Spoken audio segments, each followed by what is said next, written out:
Seja bem-vindo. Amém. E hoje o tema é um tema muito desafiador. Passei algum tempo meditando sobre o tema, ouvindo mensagens sobre o tema, conversando com Pedro, conversando com algumas pessoas a respeito.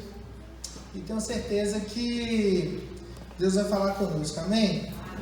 Hoje nós vamos falar sobre esgotamento espiritual, sobre cansaço mesmo, sobre vontade de desistir.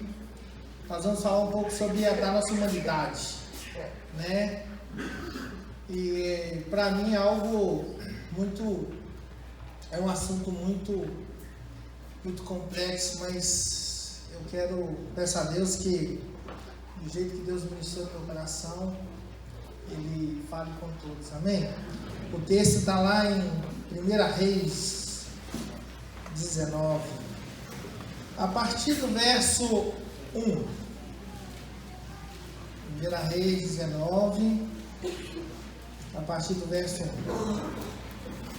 Acabe fez saber a Jezabel tudo quanto Elias havia feito, e como matara todos os profetas à espada.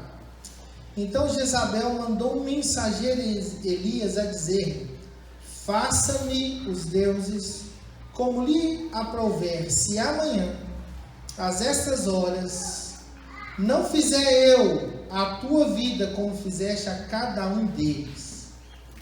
Temendo, pois, Elias, levantou-se e para salvar sua vida se foi. E chegou a Berseba, que pertence a Judá, e ali deixou o seu moço.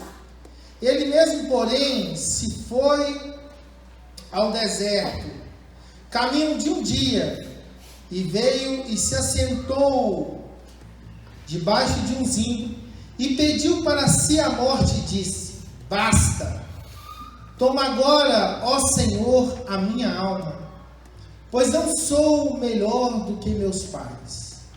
Deitou-se e dormiu debaixo de um zimbro.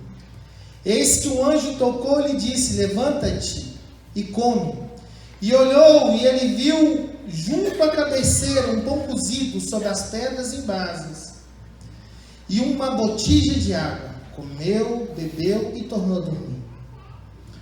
Voltou segunda vez o anjo do Senhor, tocou e lhe disse: levanta-te e come, porque o caminho te será sobremodo longo.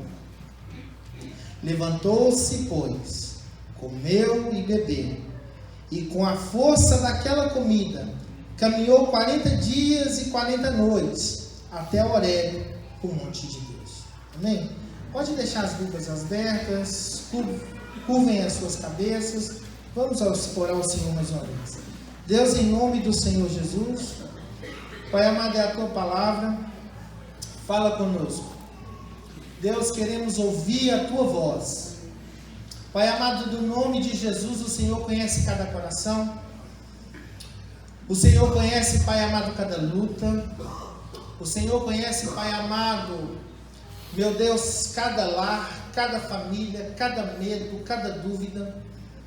Pai amado, o Senhor conhece cada fraqueza. E nesta noite, Deus, eu peço ao Senhor que o Senhor venha falar conosco, de forma tal, Senhor Deus, que venhamos sair daqui renovados, restaurados. Deus, para a glória do Teu santo nome, eu te peço em nome do Senhor Jesus. Amém. Amados, por favor, vamos deixar as Bíblias abertas, que nós vamos ler alguns textos. Eu faço parte eu tenho a graça de fazer parte de ser professor, do curso de liderança eficaz. E cada vez que eu dou uma matéria chamada cura interior, cada vez que eu ministro, eu sou ministrado também, e eu sou desafiado também. E nessa última, e por sinal, gente, eu gosto muito dessa matéria, viu? E nessa última matéria, nós somos muito desafiados. Falando sobre perdão, falando sobre depressão, falando sobre cuidado, falando sobre esgotamento, falando sobre isso. E nesse curso vemos a necessidade de nós estarmos sempre sendo renovados, sempre sendo curados. É uma necessidade. O outro meio que eu vi é que esses dias eu almoço num restaurante, uma comida deliciosa. Já levei algumas pessoas para almoçar lá comigo. E sempre na hora do almoço eu estou lá no restaurante e está passando um jornal. E no meio, pastor Wanderson, do jornal, para e tem uma chamada de uma determinada igreja. E ela fala assim: olha, você que está sofrendo, você que está passando luta. Eu falei assim: sou eu. Está falando comigo. Vem aqui. Mas eu não posso, eu sou da Connect. Porque quem não está passando luta? Aí passou um testemunho.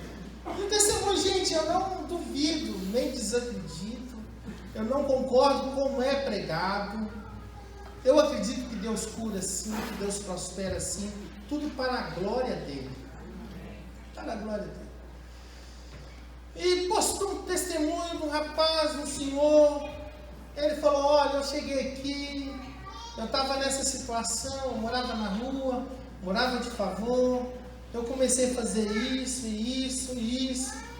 Aí perguntou: e agora, qual é o seu patrimônio? Ao cara: meu patrimônio é de 7 milhões de reais.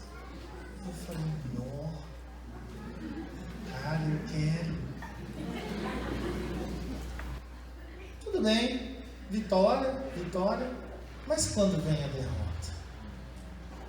Como lidar com a sua frustração do fracasso, de não ter conseguido? Quando o milagre não vem? Quando a fome bate a porta? Quando Deus não me ouve? Apesar de ouvir sempre, Ele não dá aquilo que pede. Pois bem, esse texto que nós lemos fala de Elias. E se a gente pegar a vida de Elias, quando começa a se falar de Elias, de 1 Reis 16 em diante, conta a história, o capítulo 16, 17, 18, 19, de uma forma muito intensa que Elias teve experiências sobrenaturais com Deus. Elias, ele vivia num tempo que não era fácil, era um tempo difícil. Um tempo onde vivia um rei, cujo nome desse rei era Acabe. Acabe era tão ruim que no capítulo 16, fala que fez Acabe, filho de Orim, o que era mal perante o Senhor, mais do que todos os que foram antes dele. Gente, ele bateu o recorde em pecado e em ruindade. Ele era muito ruim. No verso 33 do capítulo 16, a Bíblia fala que Acabe foi tão ruim, ele casou com Jezebel, ele foi tão ruim, ele fez fortes ídolos, que no verso 33 ele conseguiu irritar a Deus. Meu Deus do céu.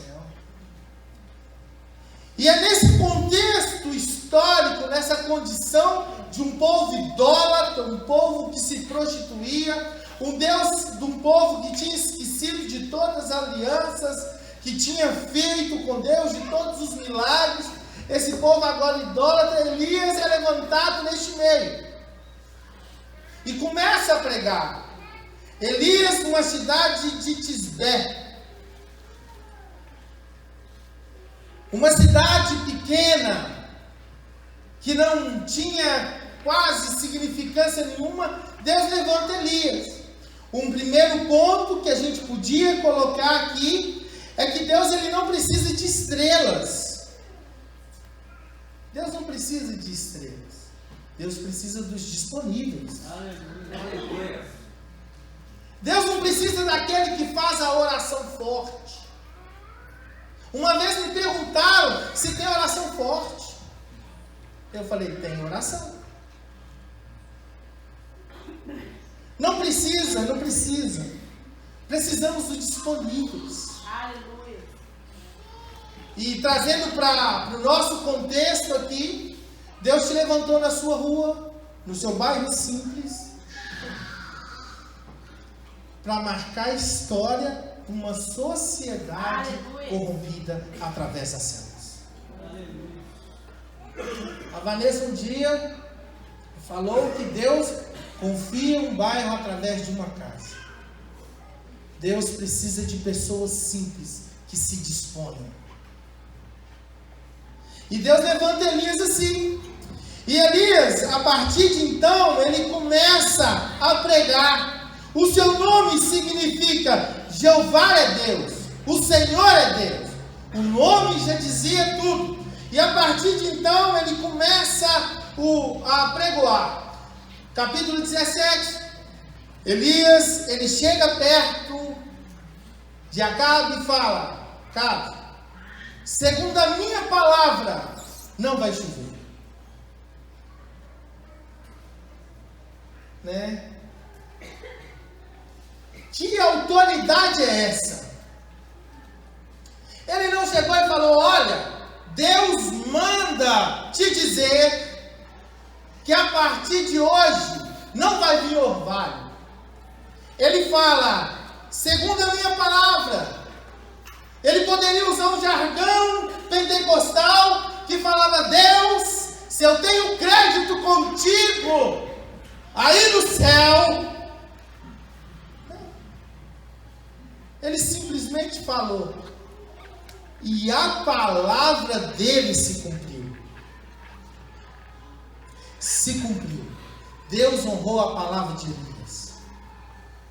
Depois ali, do 17, do 3 ao 7, Deus manda Elias para perto de um ribeiro de Querite. E ali ele tem uma experiência maravilhosa de ser alimentado por corvos, garçons voadores. A Bíblia não descreve como a carne, o pão e a carne aparecia para os corvos e como ele fazia. Eu acredito que materializava, porque o nosso Deus é um Deus que traz à existência aquilo que não existe. Um corvo, um garçom voador que tinha um lugar, um local, o Querite. Provisão diária, pela manhã e pela tarde. Você já pensou viver isso? Dessa forma?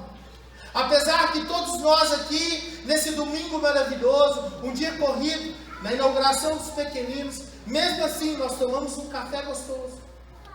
Eu comi uma feijoada maravilhosa. Provisão, cuidado. Aleluia. Olha o cuidado de Deus conosco. De tarde, no escrever a mensagem, um cafezinho que a esposa fez. Esse momento, alimentando o cuidado de Deus. Mais para frente, depois que secou-se a torrente de Querite, o ribeiro de Querite, Deus ele fala para Elias: olha, vai para uma cidade chamada Sarepta. Ali vai ter uma viúva que vai te sustentar.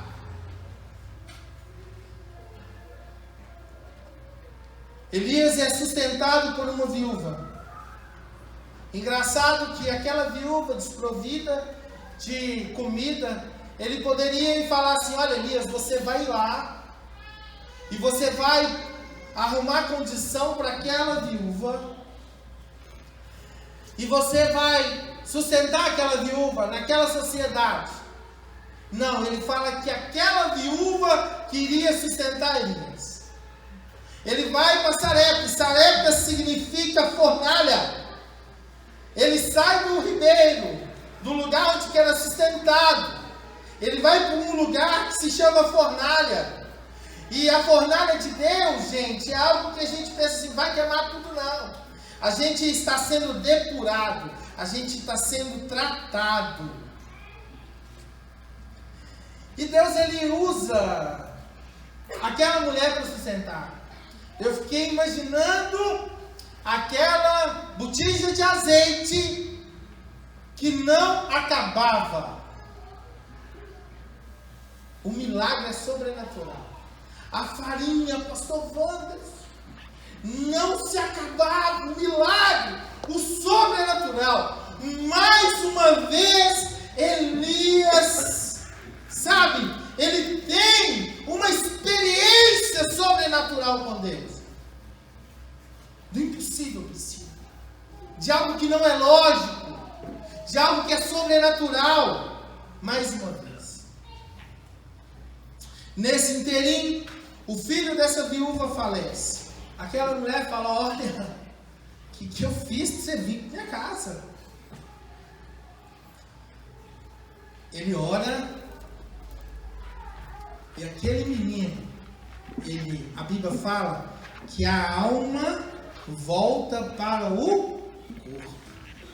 Gente, eu queria ter uma experiência assim. Sabe? Não, vaidade, pastor, não vaidade. Eu queria ter experiências assim. Uma experiência assim sobrenatural. Uma experiência de orar e alguém ressuscitar. Uma experiência de orar e as pessoas serem curadas. E Elias viveu tudo isso. Ao ponto que agora, direcionado por Deus, ele perseguido por Acabe em toda a região, Deus manda ele confrontar Acabe. Acabe o perseguia, o afrontava. A cabeça de Elias estava a prêmio. E agora Elias, no capítulo 18, do 1 ao 17, vai se encontrar com Acabe, depois de 3 anos sem chuva, onde havia muita fome, onde havia muita miséria, onde não havia mais esperança. Elias vai se encontrar com Acabe, e quando Acabe vê Elias, ele fala, és tu o perturbador de Israel. E naquele momento, Elias desafia Baal, os seus profetas. Muito conhecido o texto, do capítulo 18 ao 20, do capítulo 18, do 20 ao 40, descreve esse transcorrer, esse milagre, esse sobrenatural, que eu também queria ter. Junta-se 450 profetas de Baal.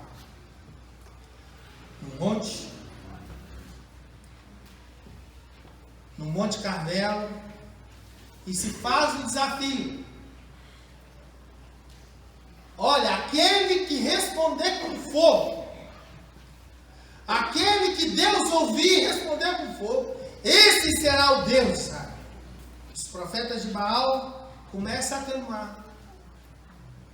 Baal, responde Baal. Começa pela manhã, vai chegando-se às 10 horas e nada, vai chegando às 11 horas e nada, vai chegando ao meio-dia e nada, e Elias, assistindo tudo aquilo, fala assim, clama mais alto. O Deus de vocês deve estar dormindo. E a Bíblia fala que eles começaram a clamar mais alto, se chicotear, ao ponto de se cortarem. Aí Deus vai lá e eles falam assim, olha, agora é minha vez. Pega-se o novilho, divide em 2 partes, restaura o altar que estava sendo destruído pela prostituição. Restaura o altar, traz à memória as 12 tribos de Israel, dos filhos de Jacó. Ele faz uma oração e pede a Deus, Bárbara, para responder. Detalhe, ele pega em volta do altar, faz um rego, despeja água ali, ora, a Bíblia fala que o fogo desce. fogo consome o altar e lambe toda a água. Glória a Deus. Gente, que experiência. Que sobrenatural. Do 1 Reis, do 18, do 36, do 18, do 41, ele ora. E Deus fala que vai vir chuva. Ele ora. E na 7ª vez que ele ora, ele vê uma nuvem de um punho cerrado. Uma mão assim fechada. E fala, olha, avisa que vai vir tempestade. Meu Deus do céu. Ele orou. Pela palavra não veio chuva. E agora através da palavra, através da oração, vem chuva. E veio uma abundante chuva sobre aquele lugar. Quantas experiências. Quantos milagres que Elias teve. Quanta intimidade, quanto relacionamento que ele tinha com Deus. O Deus que chamou ele lá da cidade de Tisbé, na região de Gileade, uma região pobre. Quantos milagres nós já nos experimentamos. Quantas provisões Deus já nos deu. Quantos milagres nós já vivemos como líder de célula, nas células. Quanto cuidado que Deus já teve conosco. E agora entra no texto que nós lemos. Eu queria deixar bem claro e frisar isso, do que antecede esse texto, porque é algo sobrenatural. Experiências sobrenaturais que ele teve. E agora aqui, no capítulo 19, verso 1, Acabe me faz saber, dizendo, Acabe chega e conta tudo o que aconteceu. Fica imaginando ele chegando desesperado, fala, olha, você não sabe o que aconteceu. Elias desafiou os profetas. Os profetas, eles buscavam Baal, Deus da fertilidade, do Deus que cuidava da chuva, da provisão que nós temos. Ele não ouviu, e o Deus de Israel ouviu. E todos os 450 profetas de Baal, eles foram mortos. Jezabel, o que vamos fazer? Ela ameaça Elias. Acredito eu, Pedro, que Elias, naquele momento que tem aquela resposta, que a chuva cai, depois daquele milagre sobrenatural, ele esperava agora uma resposta das pessoas. Uma resposta do povo de Israel. De falar assim, olha, agora acabou. Nós queremos o Deus de Elias. Mas não. Quantos de nós não somos assim? Que esperamos uma resposta que nós não temos. De uma vitória. Saímos aqui de um culto sobrenatural. Da campanha. Do período dos 21 dias de oração, onde foi falado de oração, e que a gente chega na nossa casa e a nossa realidade não muda. O filho continua drogado, o marido continua bebendo, a filha da prostituição. Depois de um culto sobrenatural, depois de uma célula sobrenatural, nesse texto nós temos humanidade. Não existe super líder. Não existe super pastor. Não existe super supervisor. Não existe super superintendente. Nesse momento ele teve uma ameaça de uma mulher. Ela ameaça pelos deuses que há pouco tempo fracassou no Monte Carmelo. Humanidade. Tiago 5,17 fala, Elias, homem semelhante a nós, sujeito aos mesmos sentimentos. Ele foge, temendo, Fique imaginando a alma. A alma, um dos significados de alma, significa ser vivente. O ser vivente de Elias, agora atribulado, cheio de tempestade, de pensamentos, de desistir, temendo a morte, temendo a vida, ele foge para Berseba, aproximadamente 113 quilômetros da onde que ele estava. Ali em Berseba, ele deixa ali o seu moço, aquele companheiro. E Elias, naquele momento de esgotamento, de cansaço, ele prefere algo que nós fazemos em meio à tribulação: ficar sozinho. Amados, nós não nascemos para ficar sozinhos. Nós nascemos para ficar conectados. Aleluia. Amém. Nós nascemos para ficar juntos. Para chorar juntos. Aleluia. Para compartilhar os problemas juntos. Mas nós temos a facilidade de se isolar. Agora, ele está no deserto. Um deserto que agora se torna algo pedagógico para Elias. O momento que Deus estava permitindo ele passar. Ali, neste texto, nós vemos que Elias, ele pede a morte para si. Ele mesmo, porém, se foi ao deserto, caminho de um dia, e veio e se assentou debaixo de um zimbro, e pediu para si a morte, e disse: basta! Toma agora, ó Senhor, a minha alma, pois eu não sou melhor do que meus pais.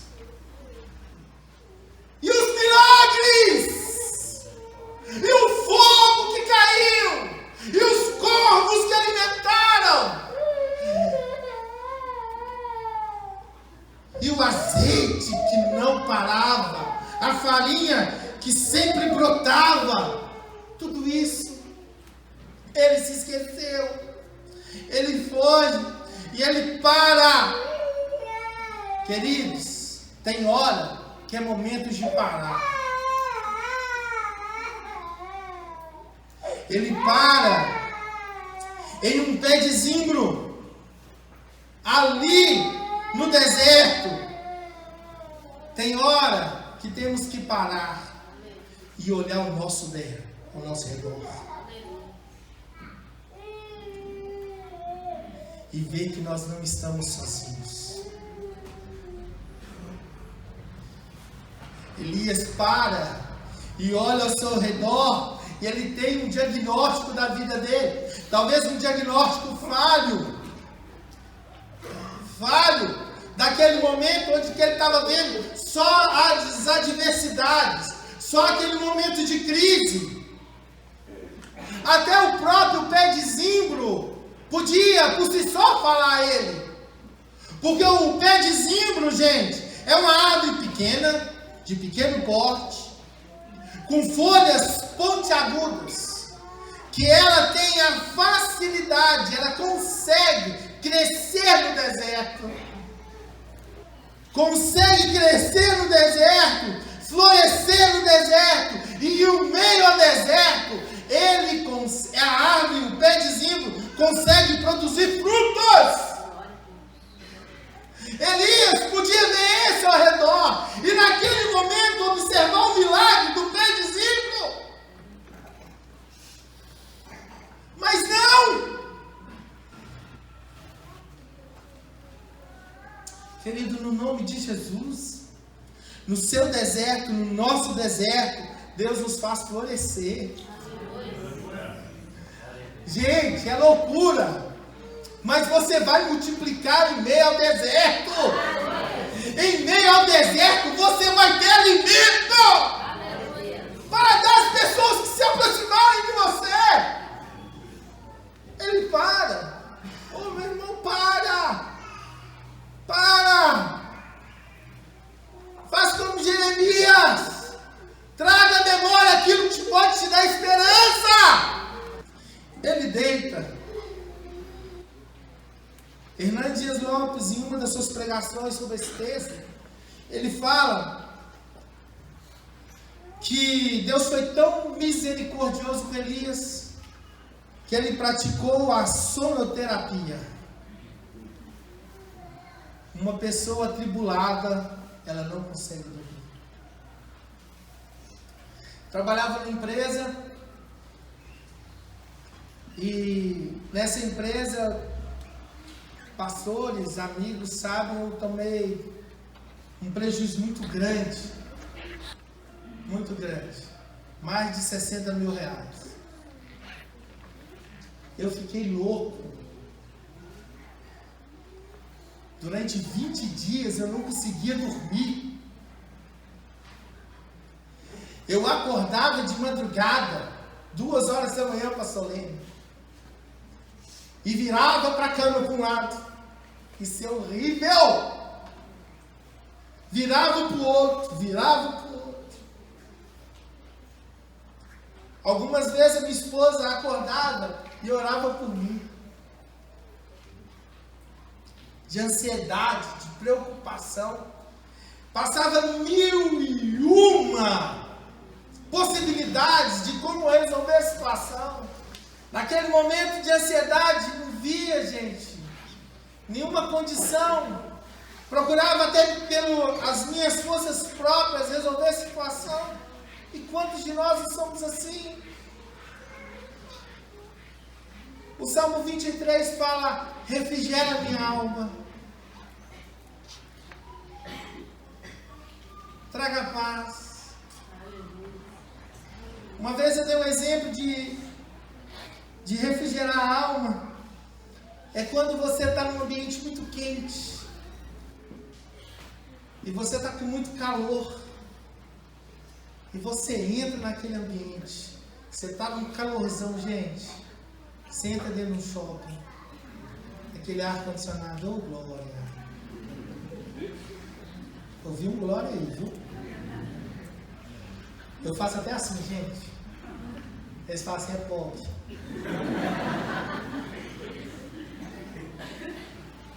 Refrigera.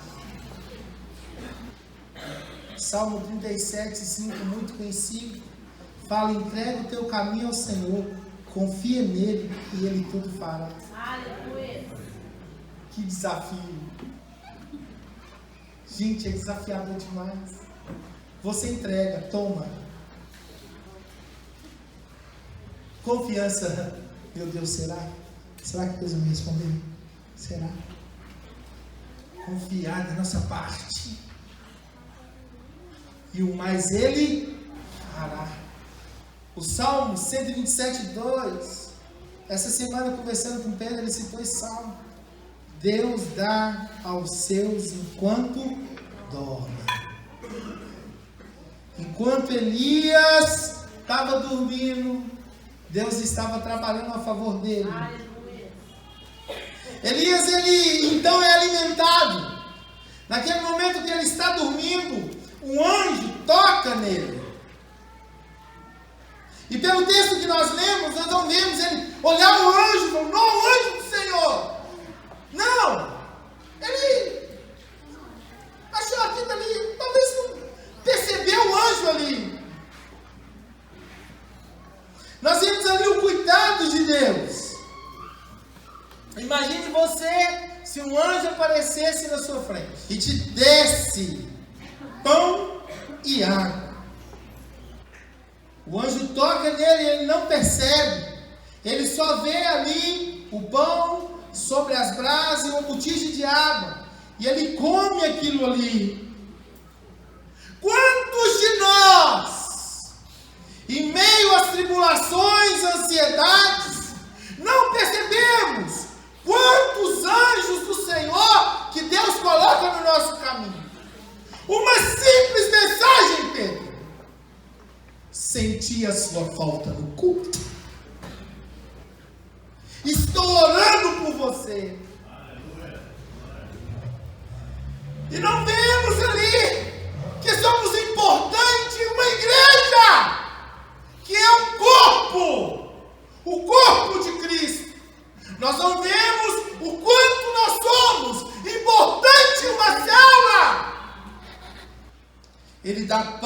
de água. Jesus é o pão da vida. João 6,35. Jesus é a água da vida. João 7,37 e 38. Ei, Deus está falando com você. Não desista. Aleluia. Eu sou o pão da vida. Jesus está falando para você: olha, eu sou a água da vida. Olha, eu morri na cruz por você. Olha, você canta aquele hino que tudo que Jesus conquistou na cruz é direito nosso, é nossa herança. Oh, é hora de você viver isso. Ei, não desista! Aleluia. Não pare! Aleluia. Mas se não bastasse, Ele alimenta, Ele come a primeira vez, e Deus, pela sua infinita misericórdia, permite que Elias durma de novo. Gente, dormir é tão bom. Dormir é desconectar. Você tem uma noite. Mais uma vez.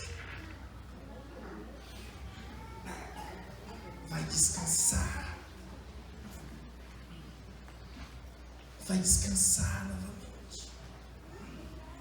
Você precisa de descanso. Elias, não se apresse, descanse. Aleluia. Descanse no Senhor.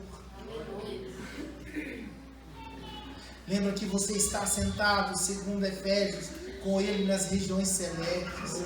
Você é filho. Aleluia. Oh, querido, a sua família vai ser salva. Aleluia. Oh, querido, a porta de emprego vai se abrir. E se ela não se abrir, Deus vai multiplicar o seu arroz, o seu feijão, o seu açúcar, e até do seu café que você gosta. Eu gosto de café. Deus, Ele vai cuidar de cada detalhe. Cada detalhe. Vai levantar anjos do Senhor no seu caminho. Descansa. Creia. Tudo é possível ao que crê. Lembra dos últimos milagres? Lembra que ontem você foi alimentado? Aleluia. Eu gosto de dar sempre esse exemplo. Uma vez, eu cheguei em casa para almoçar. Gente, eu sou muito ruim na cozinha. Muito ruim. Gente, muito ruim mesmo. Nossa, misericórdia. Sangue de Jesus, me liberta, Senhor. Olha, e quando fala que vai lá em casa almoçar, eu falo assim: irmão, vai lá para você ajudar a fazer. Quem sabe foi, eu falo isso mesmo. E um dia, eu cheguei em casa, fui fazer um mexido. Eu peguei um pouco de arroz, coloquei na panela, que já estava enrique, com um pouco de carne, com um pouco de feijão. Comecei a misturar. Peguei 2 ovos, quebrei, joguei lá dentro. Nessa hora do ovo, a minha filha falou assim: pai, eu posso fazer o meu separado? Isso é verdade.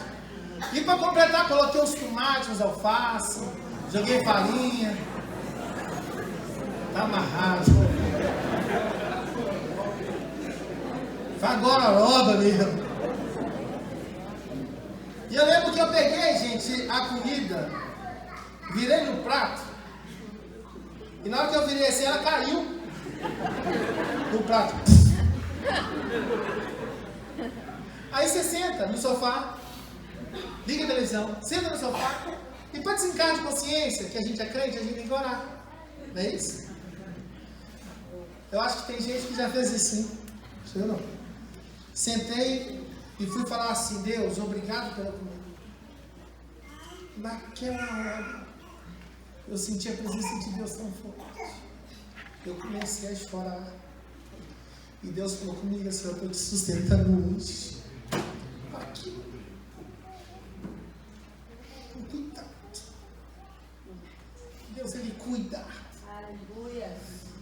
Oh, irmão, em nome de Jesus. Deus, Ele cuida. Deus, Ele preocupa. Deus, Ele preocupa com cada sonho seu. Deus, Ele se importa com você. E a partir que Ele come a segunda vez, Ele caminha 40 dias e 40 noites com o alimento daquele pão e daquela água. E Ele vai para o monte chamado Horebe, o monte onde Deus já tinha se manifestado com Moisés em Êxodo 34:6, onde Deus passa naquele monte. Só que Elias, já sabendo da história, por ser um israelita, ele entra para dentro de uma caverna. E ali Deus pergunta: o que fazes aqui, Elias? Não era, olha, o que fazes ali? Eu aprendo nesse texto que Deus estava com ele na caverna. Meu irmão, momento algum da sua luta, momento algum da sua angústia, da sua tribulação, Deus nunca te deixou. Deus sempre esteve do seu lado. Todos os dias, quando você acorda, a misericórdia do Senhor, ela é renovada na sua vida. Todos os dias. Mesmo não querendo viver, mesmo não querendo acordar, você abrindo os olhos e é Deus te falando: filho, vai viver, vai lutar, vai caminhar. Naquela caverna escura, fria, onde ele estava só, Deus fala: o que você está fazendo aqui? Verso 9 do capítulo 19. Ali entrou numa caverna, onde passou a noite. E eis que veio a palavra do Senhor e lhe disse: que fazes aqui?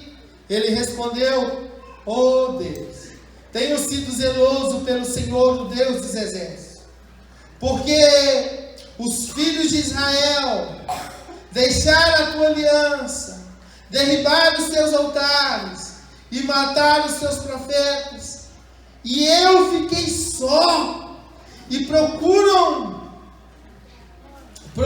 tirar minha vida.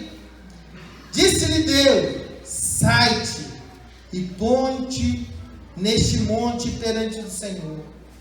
E eis que passava o Senhor, olha gente, em um grande e forte vento, fendia os montes e despedaçava as penhas diante do Senhor. Porém o Senhor não estava no vento. Depois do vento, um terremoto, mas o Senhor não estava no terremoto. Depois do terremoto, um fogo, mas o Senhor não estava no fogo. E depois do fogo, um cicilo tranquilo e suave. Quantos de nós somos assim?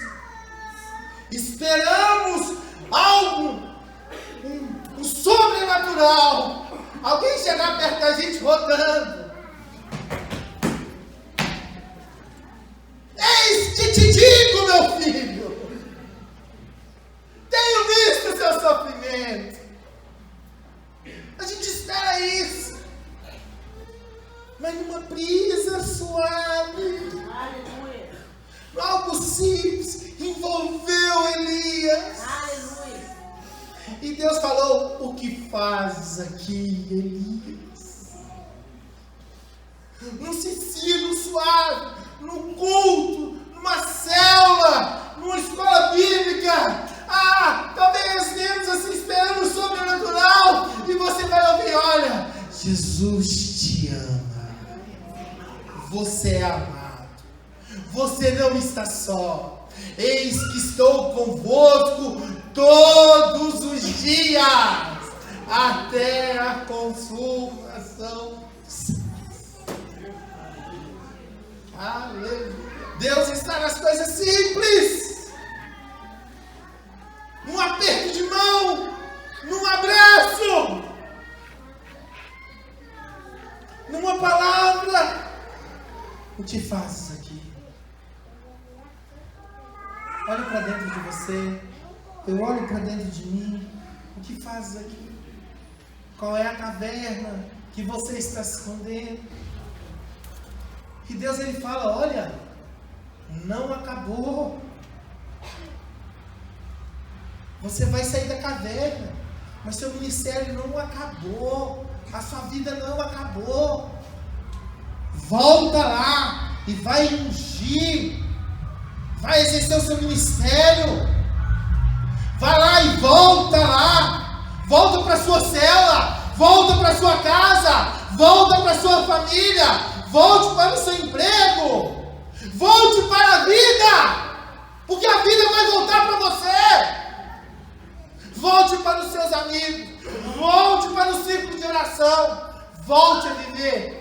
Pois a pior morte é se vivermos como se não tivéssemos vida.